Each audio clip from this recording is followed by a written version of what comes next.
Good afternoon, all. Welcome to the Vision Gate. Myself, Rahul Jha, and in the last video, we are covering the topic of production engineering, and we have also covered the topic of thermal engineering. And but as जो कि हमारा syllabus complete इस महीने तक का target है हमारा, और इस मंथ में सिलेबस ऑलमोस्ट कंप्लीट हो जाएगा आपका। हर एक सब्जेक्ट का जो भी विजन गेट ने आपसे कमिटमेंट किया था, उस कमिटमेंट पे हम लोग इस मंथ में कमिटमेंट कंप्लीट कर देंगे अपने एंड से। और इसके लिए हम साइड बाय साइड जो भी हमारा सब्जेक्ट लेफ्ट बचा हुआ है, जैसे कि फ्लूइड और सॉम, सारे टॉपिक को मैं स्टार्ट कर रहा हूँ। और दूसरे सर भी लगे हुए हैं, जीशान सर लगे हुए हैं, और भी जो भी सर हैं मैकेनिकल डिपार्टमेंट में, सारे सर लगे हुए हैं टॉपिक और सिलेबस टाइम पे कंप्लीट करने के लिए। ठीक है, तो आज के इस आज के इस वीडियो में हम लोग फ्लूइड स्टार्ट करने वाले हैं, फ्लूइड डायनेमिक्स स्टार्ट करने वाले हैं। ठीक है, और ये एक इंट्रोडक्शन वीडियो होगा, शॉर्ट वीडियो होगा। साइड बाय साइड मैं फ्लूइड लेता रहूँगा, सॉम लेता रहूँगा, और आपका जो भी बचा हुआ पार्ट है सारा पार्ट कंप्लीट ऑन टाइम होगा। सो घबराने की कोई भी बात नहीं है। नंबर्स ऑफ लेक्चर्स इंक्रीज कराए गए हैं, और सारे वीडियोस आपको समय पे मिलते रहेंगे। और जितना हम लोग कवर करा रहे हैं, आप लोग निश्चिंत होके वो पढ़ के जाइए और गेट में अच्छा स्कोर लेके ज़रूर आइएगा। ठीक है, ये हमारा विश्वास है। तो आज से हम लोग फ्लूइड प्रॉपर्टीज, फ्लूइड का सबसे फर्स्ट टॉपिक जो है इंट्रोडक्शन वीडियो, ये फ्लूइड के बारे में हम लोग का इंट्रोडक्शन वीडियो रहेगा। और फ्लूइड जो स्टार्ट करने वाले हैं, तो सबसे पहले हम लोग फ्लूइड प्रॉपर्टीज से स्टार्ट करेंगे। ठीक है, तो नोट डाउन हमारा जो सब हेडिंग होगा first videos, fluid, that is fluid properties. Okay, fluid properties के ऊपर बेस्ड होगा। ठीक है, तो फ्लूइड प्रॉपर्टीज में बेसिकली हम लोग जानेंगे, समझेंगे फ्लूइड क्या होता है। ठीक है, आज की इस वीडियो में हमारा मोटिव क्या है जानने का, फ्लूइड को समझेंगे हम लोग। बेसिकली फ्लूइड क्या होता है, फ्लूइड को हम लोग समझेंगे। सेकेंड टर्म इज हम लोग समझेंगे कंटिन्यूम हाइपोथेसिस किसे कहते हैं, कंटिन्यूम हाइपोथेसिस, कंटिन्यूम हाइपोथेसिस किसे हम लोग कहते हैं। ठीक है, ये जब समझ जाएंगे तो इसके बाद हम लोग इस काबिल होंगे जो फ्लूइड प्रॉपर्टीज़ को समझ सके। फ्लूइड प्रॉपर्टीज़ के साथ हम लोग आगे फ्लूइड प्रॉपर्टीज़ के साथ आगे हम लोग कवर करेंगे। तो आज के वीडियो में रहेगा हम लोग ये दो टॉपिक का समझना, और कुछ पार्ट्स ऑफ फ्लूइड प्रॉपर्टीज़ जैसे कि हो गया अपना डेंसिटी, स्पेसिफिक वगैरह का कुछ पार्ट्स हम लोग कवर करेंगे। ठीक है, तो बने रहिए वीडियो के एंड तक, काफ़ी कुछ नया चीज़ सीखने के लिए मिलेगा। ठीक है, तो स्टार्ट करते हैं लेक्चर बिना किसी देरी के। तो हमारा बेसिक्स आज जो हम लोग, हमारा सब पहला जो टॉपिक है बेसिक, हम लोग को फ्लूइड समझना है। एक्चुअली में फ्लूइड होता है क्या। ठीक है, फ्लूइड किसे कहते हैं। ठीक है, तो पहले नोट समझ लीजिए फ्लूइड किसे कहता है, फिर मैं लिखवा भी देता हूँ, नोट डाउन करवाता हूँ। तो फ्लूइड क्या है, फ्लूइड एक ऐसा सब्जेक्ट है, ठीक है, जिसमें डिफॉर्मेशन हमारा कंटिन्यूसली होते रहता है। ठीक है, फ्लूइड इज ए सब्सटेंस, ऐसा बोल सकते हैं, fluid is a substance which deform continuously. और डिफॉर्मेशन किसके कारण होता है, तो डिफॉर्मेशन किसके कारण होता है, शियर स्ट्रेस के कारण होता है। डिफॉर्मेशन हमारा किसके कारण होता है, शियर स्ट्रेस के कारण होता है, टॉ के कारण। ठीक है, डिफॉर्मेशन हमारा किसके कारण होगा, शियर स्ट्रेस के कारण। तो इस पॉइंट को नोट डाउन करेंगे। फ्लूइड का डेफिनेशन हम लोग यहाँ पे नोट डाउन करेंगे। What is fluid, fluid is a substance, fluid is a substance, fluid is a substance which deforms continuously, which deforms continuously under the action of shear stress, under the action of shear stress. Fluid क्या है? Fluid एक substance बोल सकते हैं ऐसा। Fluid क्या है? Fluid एक सब्सटेंस है which deform continuously under the action of shear stress. ठीक है, यहाँ तक क्लियर? ठीक है। और शियर स्ट्रेस क्या है वो इन डिटेल हम लोग सॉम में पढ़ने वाले। ठीक है, शियर स्ट्रेस क्या है इन डिटेल हम लोग सॉम में पढ़ने वाले हैं। अगर आप लोग को अभी तक शियर स्ट्रेस नहीं मालूम हो तो चिंता करने की बिल्कुल भी बात नहीं है, हम लोग सॉम में कवर करने वाले हैं शियर स्ट्रेस टॉपिक को। ठीक है, और भी अगर हम लोग सिंपल वर्ड में कहें, ठीक है, तो फ्लूइड को कैसे डिफाइन कर सकते हैं? Fluid is nothing but it is a thing that can flow. जो भी चीज फ्लो कर सकता है उसे हम लोग क्या कंसीडर कर सकते हैं? फ्लूइड कर सकते हैं। ठीक है, things that can flow can be considered as a fluid. ठीक है, in simple word anything, in simple word, in simple words, anythings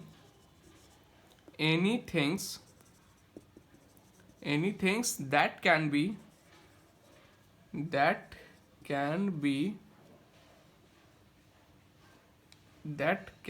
flow. In simple words, anything that can flow can be considered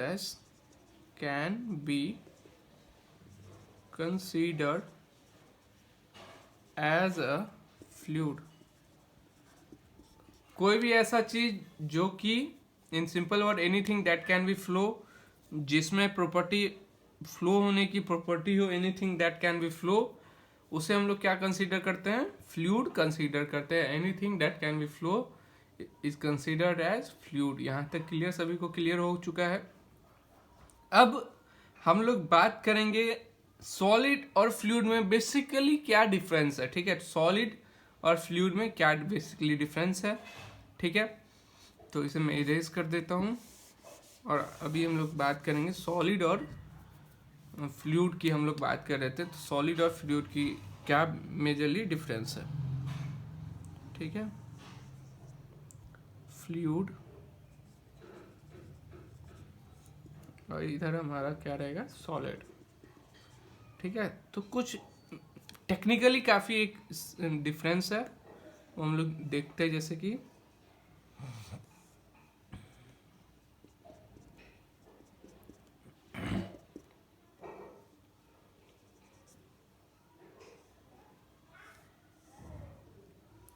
technically काफ़ी कुछ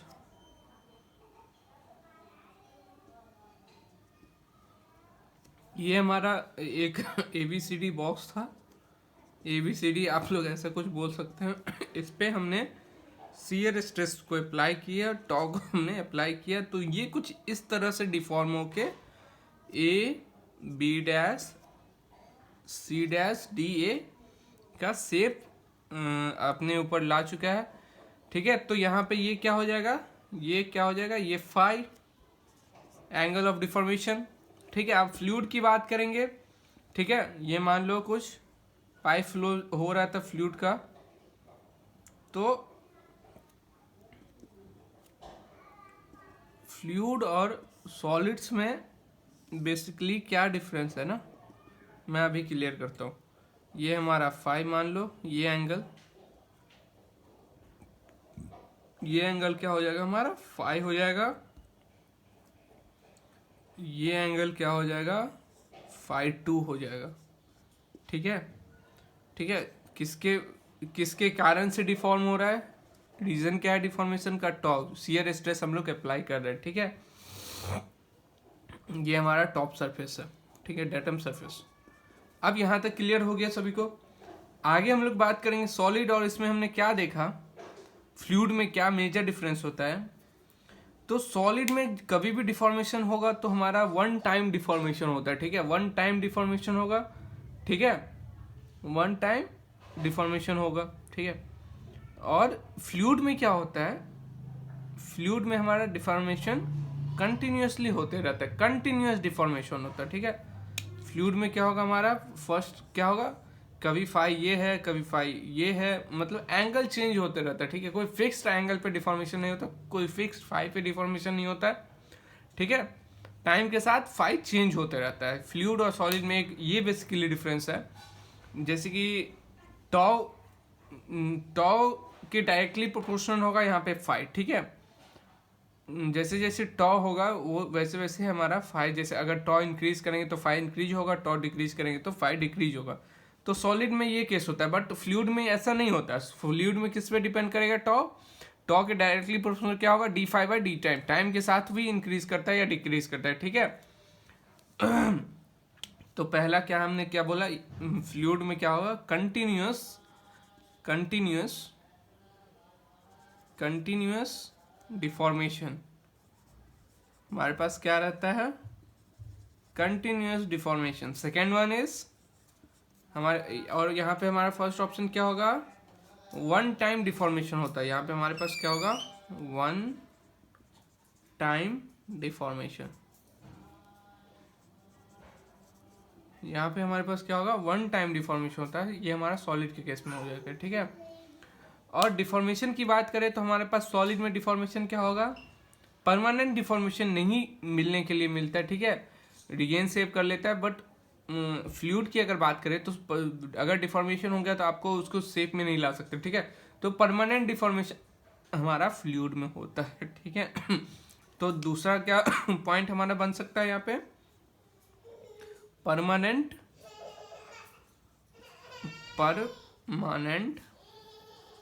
deformation, permanent deformation, ठीक है।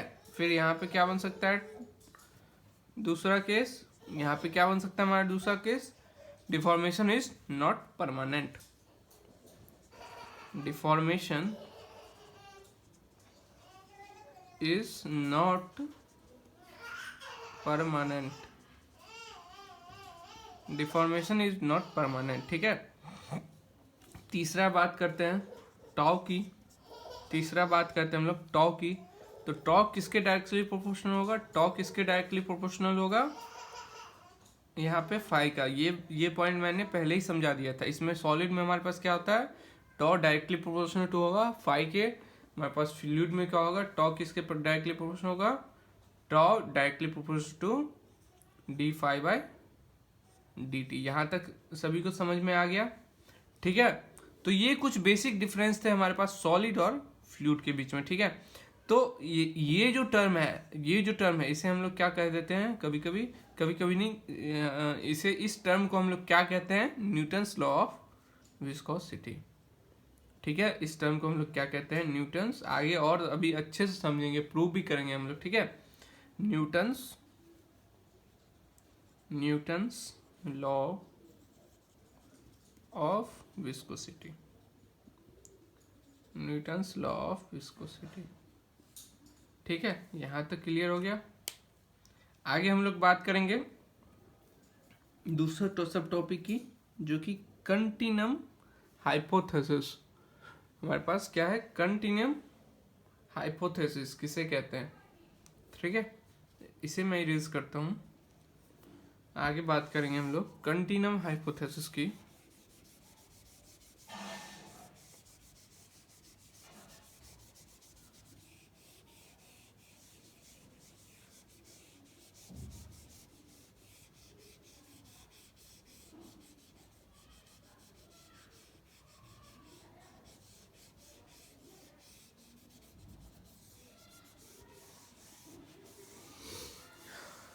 आगे बात करेंगे हम लोग किसकी, continuum hypothesis.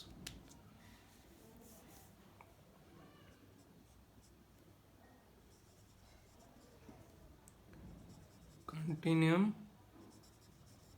Hypothesis, continuum hypothesis. अब कंटिन्यूम हाइपोथेसिस क्या कहते हैं, सबसे पहले फ्लूइड को हम लोग क्या एज्यूम करते हैं, स्टेप बाय स्टेप समझेंगे तो ज़्यादा समझ में आएगा हम लोग को। अब फ्लूइड इज एज्यूम, हम लोग फ्लूइड को क्या एज्यूम करते हैं, हमेशा हम लोग फ्लूइड को एज्यूम करते हैं एक कंटिन्यूअस सब्सटेंस, जो मैंने ऊपर भी बताया था, बिना किसी स्पेस, एम्प्टी स्पेस या फिर वॉइड के, फ्लूइड के बीच में एम्प्टी स्पेस नहीं होना चाहिए या फिर कोई वॉइड नहीं होना चाहिए, मतलब छेद, ठीक है, तो उसे हम लोग फ्लूइड कहते हैं। एजम्पशन ये हमारा फ्लूइड के लिए है अवेलेबल, ठीक है। तो पहला एजम्पशन लिखिए, a fluid is assumed to be a fluid, a fluid is assumed to be, is assumed to be a continuous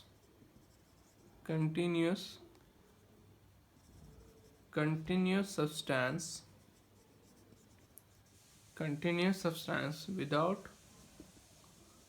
without any empty space or voids। Fluid का क्या है, फ्लूइड क्या है, फ्लूइड क्या है, फ्लूइड को हम लोग कैसे एज्यूम करते हैं, a fluid is assume to be a continuous substance. Fluid को हम लोग एक कंटिन्यूअस सब्सटेंस की तरह हमेशा एज्यूम करते हैं, और उसमें क्या होना चाहिए, एम्प्टी स्पेस नहीं होना चाहिए, ठीक है, और कोई भी वर्ड नहीं होना चाहिए, ठीक है। A fluid is assume to be a continuous substance without any empty space और अ वॉइड, ठीक है, ये हमारा एजम्पशन है फ्लूइड के लिए। आगे हम लोग क्या बात करेंगे, कंटिन्यूअस हाइपोथेसिस की जो हम लोग यहाँ पे बात कर रहे हैं वो किस लिए कर रहे हैं, what is the exact use of continuous hypothesis, ठीक है। Okay, so continuous hypothesis simplifies that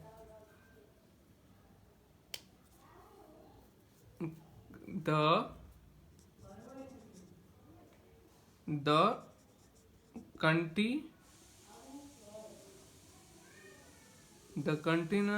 hypothesis simplifies continuum hypothesis simplifies the analysis of continuum hypothesis simplifies the analysis of fluid flow। Continuum hypothesis क्या करता है, the continuum hypothesis simplifies the analysis of fluid flow. यहाँ तक सभी को clear, continuum hypothesis simplifies the analysis of fluid flow, okay.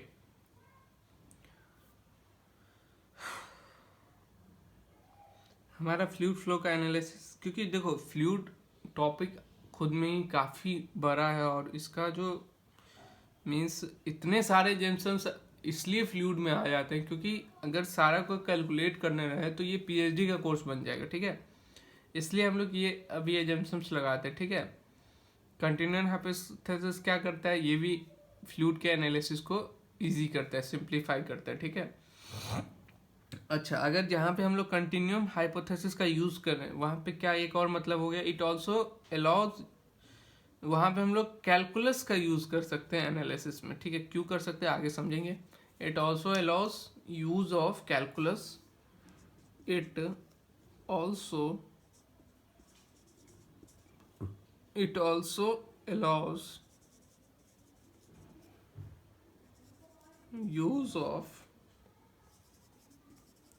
calculus in the analysis of flow। It also allows the use of calculus in the analysis of flow। यहाँ तक clear सभी को, ठीक है। कंटिन्यूम हाइपोथेसिस क्या करता है, easily simplify करता है एनालिसिस ऑफ फ्लूइड फ्लो, और क्या अलाउ करता है, calculate in the analysis of flow, ठीक है। अब बेसिक चीज हम लोग तो अभी तक समझे नहीं है, कंटिन्यूम हाइपोथेसिस कहते किसे, ठीक है, या फिर वैलिड किस पे होता है, ये एक टर्म है, ये वैलिड किस पे होता है, ठीक है, ये तब वैलिड होता है, ध्यान से समझिएगा, ये इंपॉर्टेंट टर्म है। कंटिन्यूस हाइपोथेसिस को हम लोग वैलिड कब कहते हैं, ठीक है, तो continuous hypothesis is valid if intermolecular space is very small, intermolecular space क्या होना चाहिए, काफ़ी कम होना चाहिए। ठीक है, इंटरमोलिकुलर स्पेस आप लोग समझ सकते हैं, जो भी हमारा फ्लूइड जिससे भी बना हुआ है उसके बीच के में दो मॉलिक्यूल्स के बीच में आपस का दूरी, उसे हम लोग इंटरमोलिकुलर स्पेस कहते हैं। तो इंटरमोलिकुलर स्पेसिंग काफ़ी कम होना चाहिए। किसके कंपेयर में कम होना चाहिए, तो as compare to the size of object with which fluid is interacting, उसके साइज से कम होना चाहिए जिससे हमारा फ्लूइड इंटरेक्ट हो रहा है। ठीक है, तो नोट डाउन करिए ये point. The continuous hypothesis is valid, the continuum hypothesis is valid if intermolecular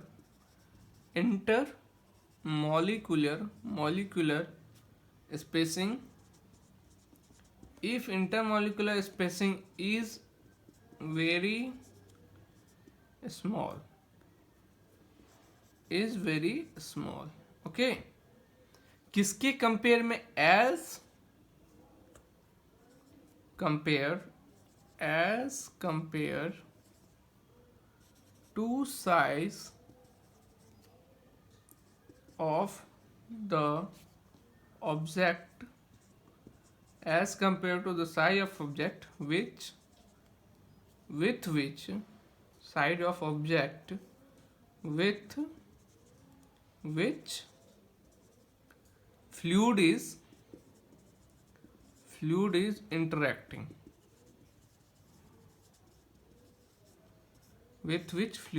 interacting, यहां तक सभी क्लियर। तो continuum hypothesis is valid, continuum hypothesis हमारा वैलिड है कि कहाँ पे वैलिड है, if intermolecular spacing is very small, intermolecular spacing अगर बहुत कम है, किसके कंपेयर में, as compare to size of the object with which fluid is interacting. यहाँ तक सभी को सारा बात क्लियर हो गया। आगे हम लोग बात करेंगे अब भैया कंटिन्यूम हाइपोथेसिस कहाँ वैलिड होता है, क्या कंडीशंस है। ठीक है, तो कॉन्स्टेंट नंबर एक टर्म होता है, तो कॉन्स्टेंट नंबर क्या होता है पहले वो समझ लीजिए। ठीक है, कॉन्स्टेंट नंबर क्या होता है पहले हम लोग वो समझते हैं। कॉन्स्टेंट नंबर kn से हम लोग डिनोट करते हैं, क्या होता है, लैम्डा बाय एल। ठीक है, कॉन्स्टेंट नंबर क्या होता है हमारे पास, लैम्डा बाय एल। यहाँ पे लैम्डा क्या है, काफ़ी इंपॉर्टेंट है, यहाँ पे लैम्डा क्या है और एल क्या है हमारे पास। ओके, तो लैम्डा क्या है, mean free path. What is lambda, lambda is mean free path. What is lambda, lambda is mean free path. And what is L, L is nothing but a characteristic length, characteristic. अच्छा ठीक है, चलिए कोई नहीं, आगे देखते हैं। L क्या है हमारे पास, कैरेक्टरिस्टिक लेंथ। अच्छा, मीन फ्री पाथ का मतलब क्या हो, आप लोग समझे, किसका mean free path, mean free path होगा मतलब मॉलिक्यूलर स्पेसिंग, ओके। आगे हम लोग बात करेंगे characteristic length, size of object, ठीक है। कैरेक्टरिस्टिक लेंथ की अगर हम लोग बात करें तो क्या होगा, साइज ऑफ ऑब्जेक्ट। ठीक है, कैरेक्टरिस्टिक लेंथ क्या होगा, साइज ऑफ ऑब्जेक्ट। ठीक है, तो कॉन्स्टेंट नंबर हमने ये समझ लिया, लैम्डा बाय एल होता है, लैम्डा समझ लिया, एल समझ लिया किसे कहते हैं। ठीक है, अब आगे अगर हम लोग बात करेंगे,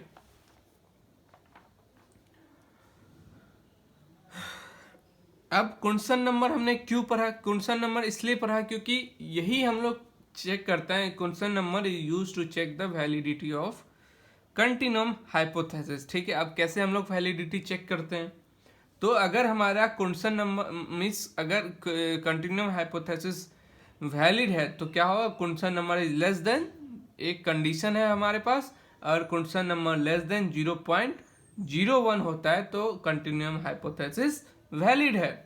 ठीक है, और अगर अबव होगा तो नहीं वैलिड होगा, अगर नहीं वैलिड हुआ तो उस केस में हम लोग क्या करेंगे, the continuum hypothesis is not valid, in such case law of the fluid mechanics can't be used.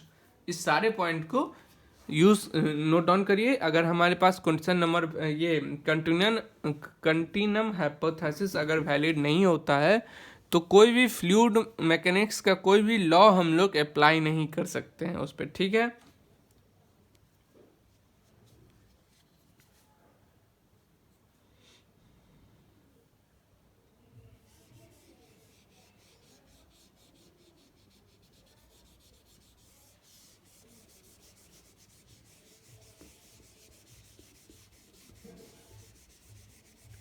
अच्छा,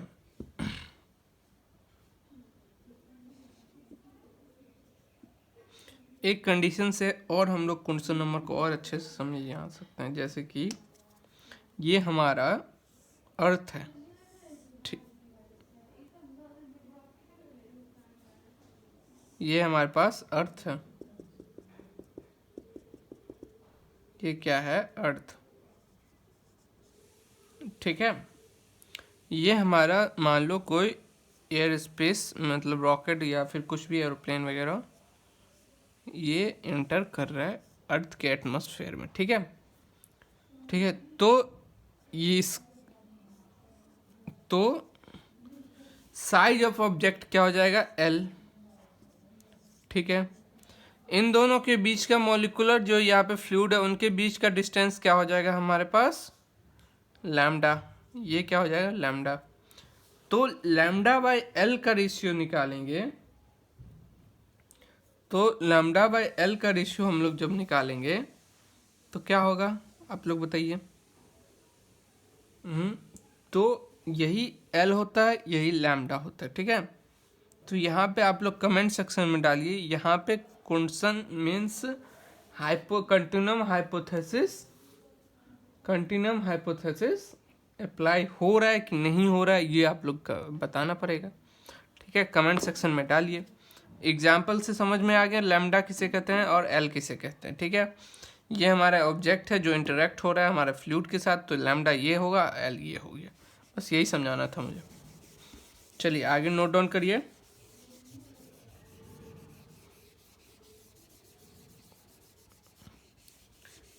कंटिन्यूम हाइपोथेसिस को अभी कंप्लीट करके ये लेक्चर मैं कंप्लीट कर दूंगा, तब तक अच्छे से समझना है। द कंटिन्यूम सॉरी, मैंने कहाँ तक नोट कराया था, क्वेश्चन नंबर तक, ठीक है। आगे नोट करिए जो अभी मैंने समझाया था, the question number is used to check validity of continuum hypothesis. The question number is used to check validity of hypothesis. Okay, इसके बाद हम लोग बात करेंगे आगे। If question hypothesis, if continuum, जो मैंने अभी समझाया वही मैं नोट करवा रहा हूँ। If continuum hypothesis is valid, then Coulson number is less than 0.01। तो ये हमारा कंडीशन है कंटिन्यूम हाइपोथेसिस को वैलिड होने के लिए, तभी हम लोग फ्लूइड डायनामिक्स का या फिर मैकेनिक्स का कोई भी लॉ अप्लाई कर सकते हैं। तो Kn equal to lambda by L if Kn less than 0.01। इसे बॉक्स में रख के हाईलाइट कर लीजिए। यही हमारा कंडीशंस है फ्लूइड में, कोई भी किसी भी मीन्स फ्लूइड मैकेनिक्स का कुछ भी लॉ अप्लाई करने के लिए ये कंडीशन अप्लाई होता है। चलिए ये पॉइंट भी नोट डाउन ही कर लीजिए। The continuum hypothesis hypothesis, the continuum hypothesis is not valid in such case, laws of the fluid mechanics can't be used. Law of the fluid mechanics can't be used. यहाँ तक clear? Okay, यहाँ तक clear हो गया? ठीक है, तो आज के इस वीडियो में हम लोग यहीं तक रखते हैं। नेक्स्ट वीडियो में हम लोग फ्लूइड प्रॉपर्टीज की बात करेंगे। और इस वीडियो में अगर आप लोगों को कुछ नहीं समझ में आया हो तो कमेंट सेक्शन में डालिए, या फिर हमें जो हमारे अपने विजन गेट के बच्चे हैं वो हमें पर्सनल मैसेज भी कर सकते हैं। ठीक है, और अभी ऐसे ही अभी मैं फ्लूइड स्टार्ट किया हूँ, साथ में पैरेलल में सॉम चलेगा। जो भी आपका बचा हुआ टॉपिक है सारा कंप्लीट होने जा रहा है, कोई भी टेंशन लेने की बात नहीं है। टाइम से पहले हम लोग सारा का सारा टॉपिक कंप्लीट कर देंगे। चलिए आज के लिए इतना ही, धन्यवाद, थैंक यू।